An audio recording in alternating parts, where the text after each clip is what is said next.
1883, Mexico. The village that gave their eldest sons to the fire. The Tlaxcala Pact. The hills of Tlaxcala were quiet in 1883, but not peaceful.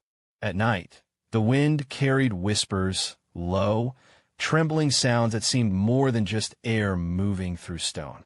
The villagers swore they heard voices echoing from the ridges. Some said it was the dead calling. Others, that it was the land itself demanding something in return. The elders remembered stories passed down for centuries.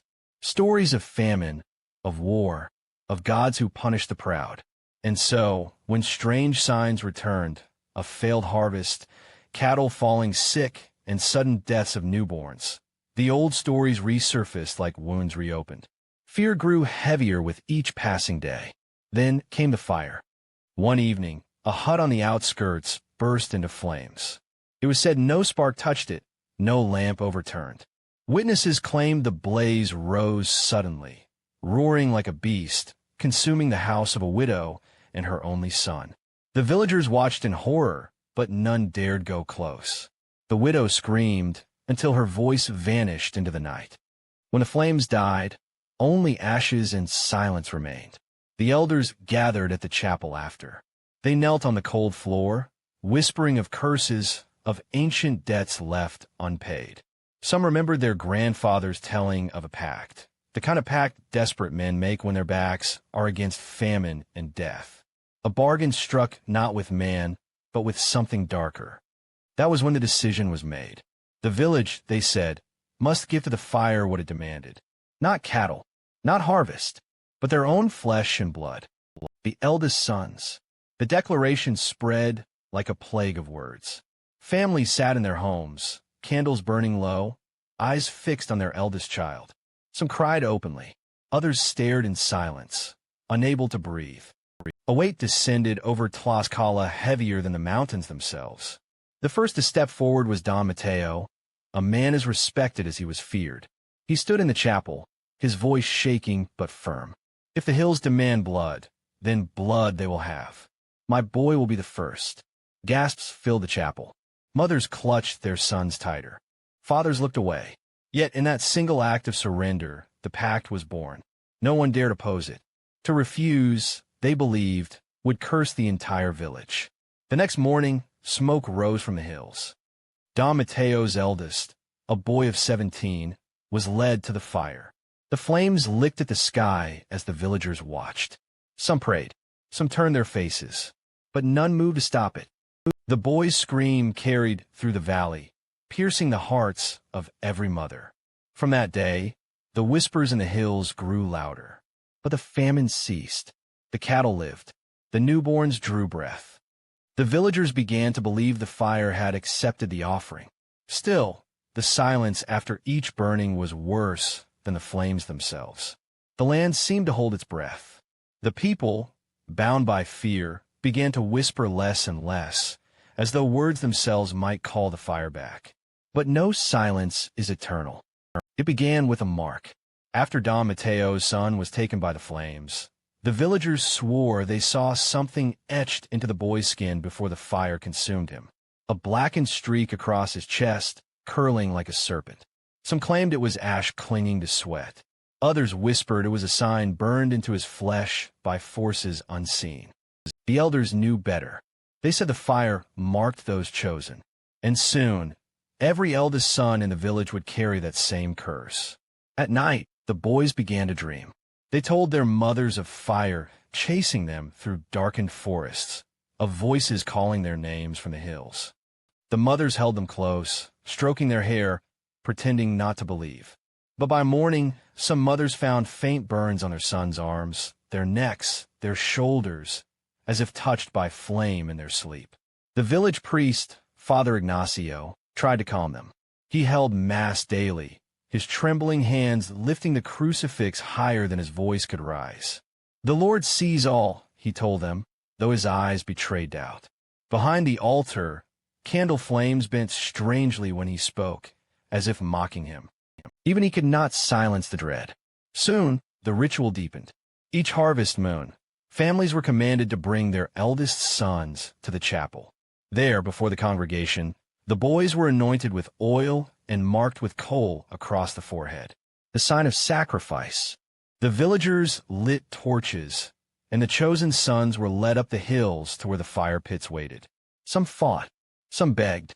One boy broke free and ran into the woods, screaming he would rather be torn apart by wolves. Days later, hunters found him, his body burned beyond recognition, though no fire had touched the forest.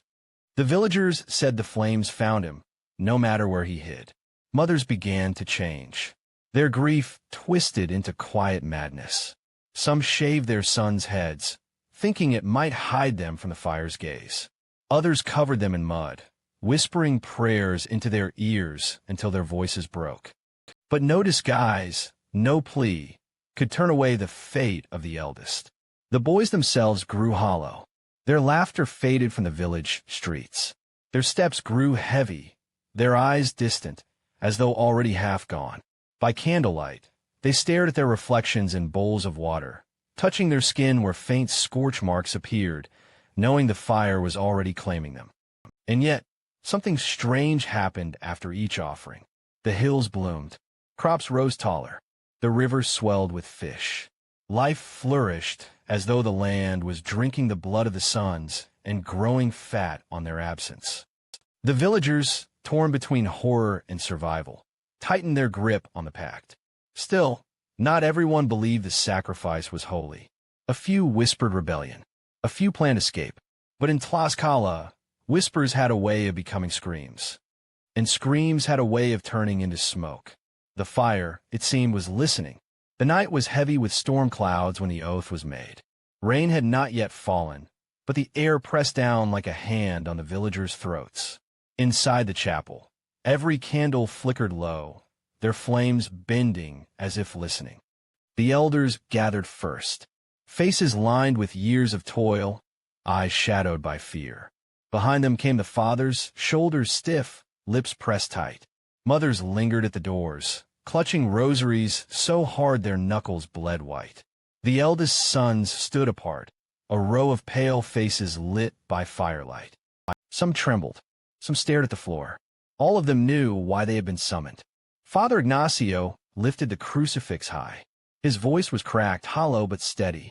If the land has demanded blood, then we swear before God and man that it will have it.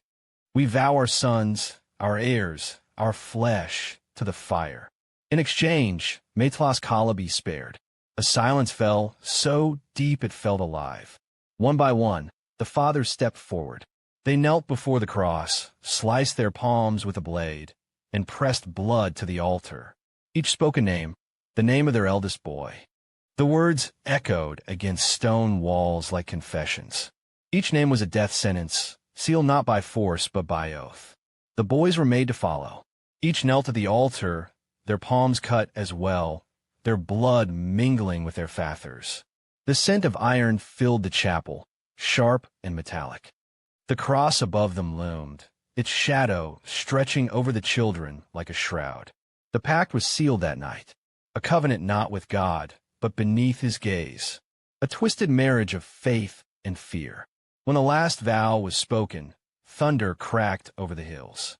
The chapel doors blew open, wind and dust rushing in, extinguishing every candle in an instant. Darkness swallowed them whole. In that void, villagers claimed they heard a sound. Not thunder, not wind, but laughter. Low, guttural, and endless. From then on, the ritual was law. To break the oath was to betray not just the village, but the pact that bound them all. Every family was chained to it, no matter the cost. Whispers spread of one man who tried to flee with his son.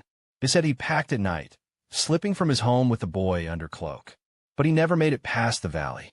His body was found charred in the fields, his son vanished without trace. No one asked where the flames came from. No one dared. Mothers began to pray not for their son's survival, but for their suffering to be swift. Fathers worked their fields in silence, faces carved of stone. And the sons, those pale boys marked by fate, walked the village like shadows of the living. The cross in the chapel bore their blood still, dark stains that no scrubbing could erase. The villagers no longer looked upon it with hope. They looked upon it with dread, for it was no longer a symbol of salvation. It was a reminder of the oath that bound them all to fire, and the fire was hungry still. The men had made the pact, but it was the mothers who bore the weight. By day, they wore masks of stone, faces hard, voices steady, hands steady at the loom or in the fields. But at night, when the candles dimmed and the village grew quiet, their grief spilled into silence.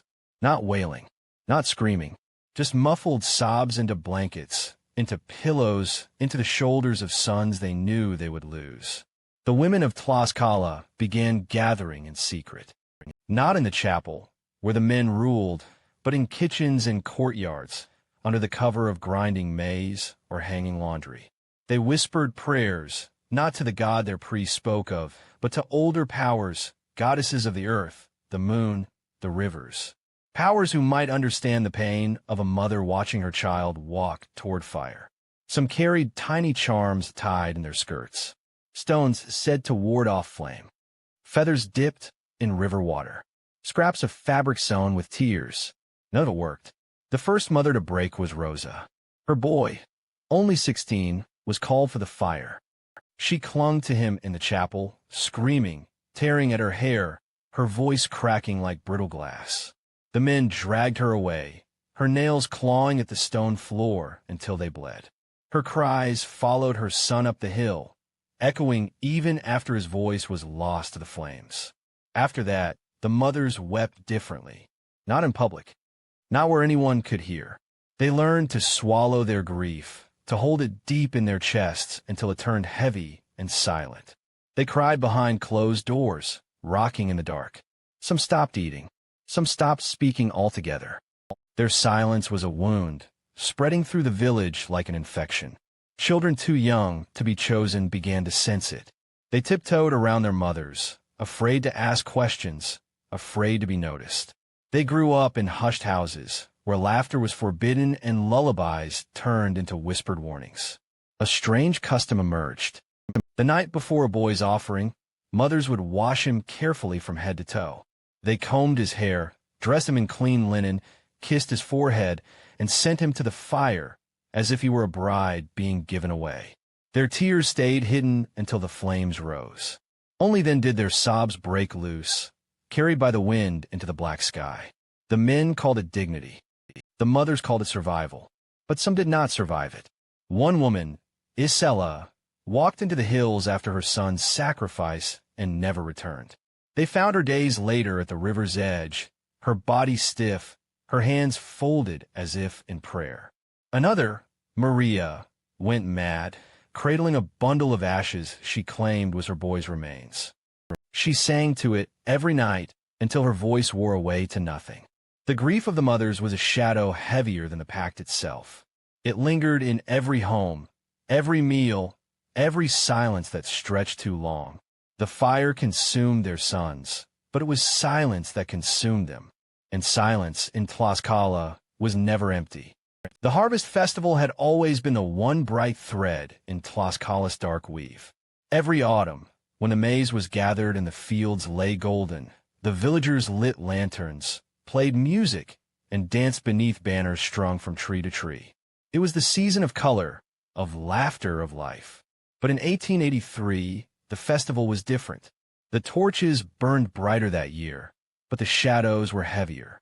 The laughter that once filled the plaza came clipped, nervous, as though everyone feared it might carry too far into the hills. Mothers kept their children close. Fathers drank more than they ever had before, trying to drown the weight pressing on their chests. And then came the moment no one expected. As the music played, a line of eldest sons, those not yet taken, were made to march through the crowd. They were dressed in white linen, their brows marked with kohl, their hands bound loosely with red twine. The villagers cheered, but it was hollow, brittle. This was no parade. It was a reminder, a display of obedience to the fire that watched from the hills. One boy, barely 15, faltered as he walked. His knees buckled, and he looked out at the faces in the crowd. His eyes found his mother's, and she nearly collapsed with grief. The boy's lips moved soundlessly, but everyone knew the word he spoke. Why? Before anyone could reach him, the elders pushed him forward, forcing him to continue the march. His mother buried her face in her hands. The music stumbled but did not stop. The drums beat louder, drowning out her sobs. The festival was supposed to end in feasting, but the food turned to ash in every mouth. No one lingered by the fires. No one told stories late into the night. Instead, families retreated early, locking doors, whispering prayers against the growing dread. Yet, something even darker followed. The next morning, the ashes of the festival fires were found scattered across the plaza. Not by wind, not by footsteps. The embers had been dragged, smeared into shapes that looked like hands. Long, blackened handprints across the stones, as though something had crawled through the village during the night. The priest declared a warning. The elders said it was a sign of the fire's hunger. Either way, fear tightened its grip. After that night, the festival was no longer a celebration. Each year, it became a ceremony of surrender. No lanterns, no laughter, only offerings, prayers, and torches carried up the hills. The joy of Tlaxcala's harvest turned to ash, just like the sons it gave away. And in the silence that followed, the villagers began to ask themselves, if the fire was never satisfied, what would it take next? One autumn evening, long after the harvest festival had died into silence, a stranger walked into Tlaxcala. His boots were worn, his coat dusted from the road, his hat shadowing eyes that missed nothing. No one knew his name, only that he came from the north, drawn by rumors that the hills of Tlaxcala were cursed. The villagers greeted him with suspicion. Outsiders were rare, and those who stumbled into the valley rarely stayed. But this man lingered. He spoke little, observed much, and seemed unafraid of the whispers that kept the villagers awake at night. He rented a room from an old widow, claiming he was a historian. Said he was writing about the strange traditions of small villages. The people did not trust his words, but they allowed him to stay. Perhaps they believed the fire would deal with him soon enough. Yet the stranger began to see what others try to hide. At night, he wandered the hills, watching the rituals from afar. He saw the boys marked in coal, saw them led into the flames. He heard their screams carried on the wind, sharp and echoing. But he noticed something the villagers did not. The fire never touched the elders. The men who made the pact always stood close to the flames, yet remained untouched. It was only the boys who burned. The stranger began to ask questions, quietly at first, to mothers at the well, to children who still dared to whisper. He pieced together fragments of truth, stories of the pact, of the oath made beneath the cross, of the silence that followed each sacrifice. And then he asked the question no one dared. What if the fire was not the land, nor a god, but something else entirely? Some spat at his words. Some crossed themselves. But a few listened, especially the mothers, who had lost too much to believe blindly. They began to confide in him, telling him of the handprints in the ashes, of the voices their sons heard before the fire took them, of the way the elders' eyes glowed in firelight. The stranger wrote everything down in a leather journal, page after page filled with notes, sketches, and names. He studied the altar, the bloodstains that no washing could erase. He followed trails into the hills, where he found pits lined with stone, blackened not just by fire, but by something older, symbols carved into the rock, winding shapes that pulsed with meaning he could not fully understand. The truth began to take shape in his mind. The pact, he realized, was not a bargain with gods, but with men who had learned to use fear, ritual, and sacrifice to hold power. Perhaps, long ago, the first flames were natural. Perhaps they had been born of lightning or chance. But the elders had fed the myth until it became a weapon used to keep the people bound, obedient, silent. But if this was true, then the fire was not a god. It was something worse. It was a lie so deeply rooted it had taken on a life of its own. A lie that killed. The stranger knew that exposing this secret would cost him dearly. But he also knew that the longer the village clung to the pact, the more sons would burn. And so he began to plan. The bells of Tlaxcala had always rung on sacrifice nights. Their iron voices echoed through the valley, tolling for each boy led into the fire. Mothers counted the peals, clutching rosaries until their hands bled, while fathers stood in silence, refusing to let their grief show. But one night, the bells did not ring. It began like any other offering. Torches lit the hills. The eldest son of a farmer was led in white linen, his face pale but resigned. The villagers gathered, eyes hollow, breaths held. The priest stood ready, crucifix raised. The fire roared high, demanding. Then nothing. The rope pulled. The clapper swung. But the bells were silent. Not a single toll carried through the valley. The crowd turned as one, their faces bathed in torchlight, staring at the bell tower that loomed dark and mute against the stormy sky. Panic spread like wildfire. Mothers fell to their knees, whispering that the silence was a curse, a sign the pact had failed. Fathers argued in frantic whispers. Had God finally turned away? Or was it the fire demanding more? And then the boy screamed, not from flame, but from fear. He pointed toward the chapel.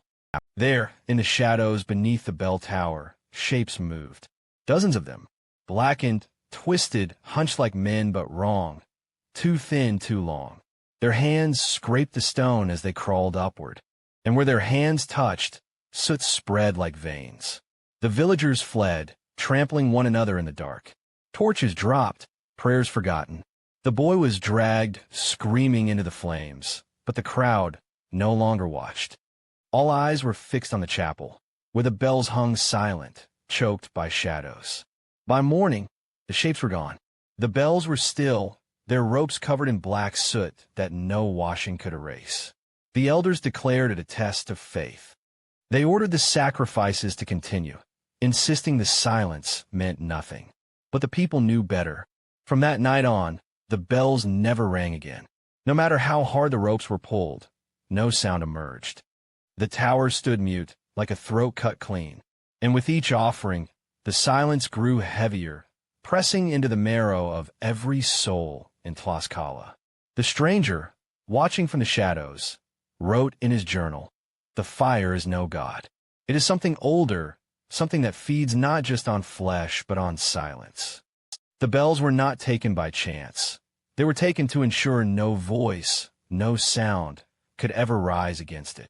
The people had given their sons. Now, the fire had stolen their voice. The silence of the bells fractured Tlaxcala. At first, the villagers obeyed, clinging to the elders' command that the sacrifices must go on. But whispers grew dangerous in the dark. Mothers began meeting in secret again, clutching their dead sons' keepsakes. Some begged the stranger for guidance, asking if there was a way to break the pact. Fathers, too, began to falter. Their faces, once stone, now cracked with doubt. And doubt, in a village bound by fear, was betrayal. One night, the stranger gathered a few trusted families in the widow's courtyard.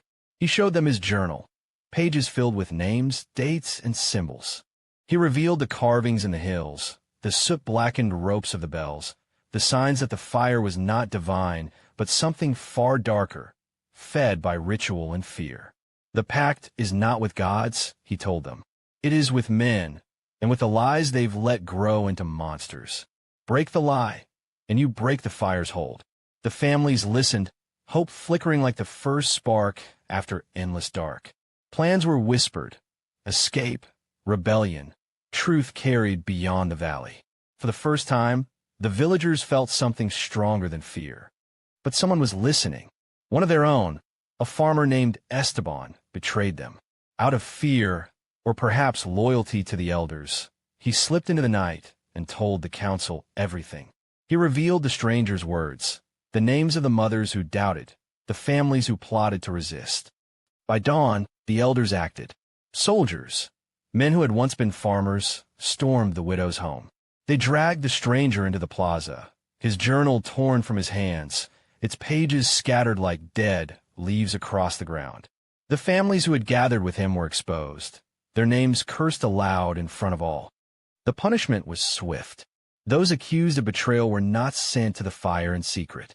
No, this time, the flames were stoked in the very center of the village, so every eye could see.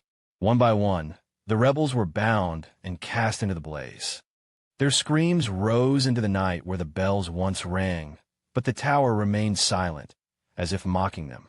The mothers who had dared whisper resistance were beaten into silence. Children were taken from their homes, dragged back under the watch of the elders. And Esteban, the man who betrayed his neighbors, was given reward. His sons spared, his fields doubled. But rewards soon turned to curse. A week later, Esteban's house burned, not with ordinary fire. Witnesses claimed they saw flames crawl along the walls like living hands, blackening stone and timber. Esteban's spared son was found inside, reduced to ash. The villagers whispered that the fire cared nothing for bargains. Betrayal fed it just as well as sacrifice. The stranger lived but broken. Bound in chains, he was forced to watch as his journal was burned before his eyes. Yet even as the flames devoured his words, he swore aloud, "The truth cannot burn. It will remain even in ash." The villagers trembled, but none dared speak. For now, the fire had shown them the price of betrayal, and it would not be the last time. By winter of 1883, Tlaxcala was nearly emptied of its eldest sons. Too many nights had ended in screams and smoke. Too many homes now echoed with silence. The village looked alive from the outside. Fields tended, fires lit, prayers whispered, but inside, it was hollow, a shell carved out by grief. Then came the night of the final offering. The last boy was Tomas, barely 16, thin from hunger, pale from sleepless nights, but still carrying in his eyes the stubborn spark of someone not yet broken. He was the only eldest son left, the last to be given. The villagers gathered at the plaza, torches flickering in the cold wind.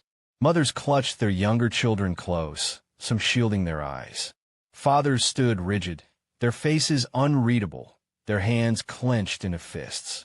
The elders led Tomas forward, his wrists bound with red twine, his linen garment glowing ghost-like in the torchlight. The stranger, beaten and chained, was forced to kneel near the fire. His face was bruised, his body weak, but his eyes never left Tomas. Perhaps he saw in the boy the last chance for Tlaxcala to break free. Father Ignacio raised the crucifix. His voice shook as he spoke the prayers, each word trembling in the cold air. But the villagers noticed something strange. His hand were not steady. His eyes darted toward the boy, then toward the hills, as if he feared what was coming. When the torches touched the fire pit, the flames rose higher than ever before. They roared, hungry, alive. The wind howled through the valley like a beast's cry. The people fell to their knees, covering their ears, but Tomas did not. He stood tall, his eyes fixed not on the fire, but on the elders who had condemned him. His voice rang out, strong and defiant. "You think this saves us? You think the fire spares you? It will take you too." One by one, the elders shouted, ordering the guards to push him into the flames. But before they could move, the bells rang. For the first time since their silence, the bells of Tlaxcala tolled. Slow, deep shuddering. Each strike echoed like thunder, shaking the stones beneath their feet. The villagers froze, their torches sputtering. The elders turned pale. The flames twisted, bending upward into shapes. Arms, hands, faces screaming. The fire did not consume Tomas. It writhed around him, as though recognizing him, as though unwilling to take him. Then in one final surge, the fire turned outward. It leapt from the pit, striking at the elders, wrapping them in sheets of flame. Their cries split the night, drowning even the toll of the bells. One by one, the men who had forged the pact were consumed, their bodies collapsing into blackened husks. Tomas felt his knees untouched. The stranger broke his chains in the chaos, dragging him back into the crowd. Mothers rushed forward, shielding him, their sobs breaking into something new, hope. When the flames died, the pit was filled not with the ash of a boy, but with the charred remains of the elders. The fire had claimed its true dead at last, and the hills were silent. After the fire consumed the elders, Tlaxcala was never the same. The villagers buried what remained of the council in shallow graves at the edge of the hills. No prayers were spoken. No crosses were planted. The earth swallowed them without ceremony, as though even God refused to remember their names. The bells tolled one final time that night, then fell silent forever. Their rusted mouths now hang cracked in the tower, mute against the wind. Travelers say if you stand beneath them at dusk, you can still hear faint echoes, low, broken peals like voices trying to escape. The stranger disappeared soon after. Some say he fled north with Tomas, carrying what scraps of his burned journal he had managed to save. Others whisper he was taken by the fire after all, vanishing into the hills without a trace. His fate became another story told in hushed voices, another thread in the endless weave of fear. As for Tomas, legends grew. Some claimed he wandered the valley for years, marked by the fire but never touched by it, the boy who could not burn. Others swore he became a man who returned only once, placing a blackened stone on the chapel steps before disappearing forever. The mothers of Tlaxcala carried their grief until their final days. Their silence became their legacy, passed to their daughters and their daughters' daughters. Even now, old women in Tlaxcala whisper prayers into their skirts, prayers not to saints but to shadows, to protect the children from the hills. The graves of the eldest sons stilled the valley. Small wooden crosses leaning in the wind, names long faded by rain. When the moon is high, villagers say you can hear voices around them, boys laughing, crying, calling for their mothers. The wind carries those voices across the fields, and even the bravest refuse to walk there at night. The pact is gone, but the land remembers. Every harvest season, the crops grow too tall, too golden, as if still fattened by the blood once spilled. The river swells with fish, more than it should hold. The earth flourishes unnaturally, a reminder that bargains with fire are never truly broken. And when storms roll through the valley, lightning striking the hills, the flames rise again, not from torches, not from men, but from the ground itself. For a moment, the fire licks the sky, and the villagers watch from their windows, praying it does not remember them. The graves whisper then, louder than ever. They whisper of the sons given, the mothers silenced, the fathers broken, the lies that burned a village into ash. And if you listen too closely, if you stand too near the hills, the whispers may not sound like the dead at all. They may sound like the fire itself, hungry still, waiting, promising that it has not yet had its fill.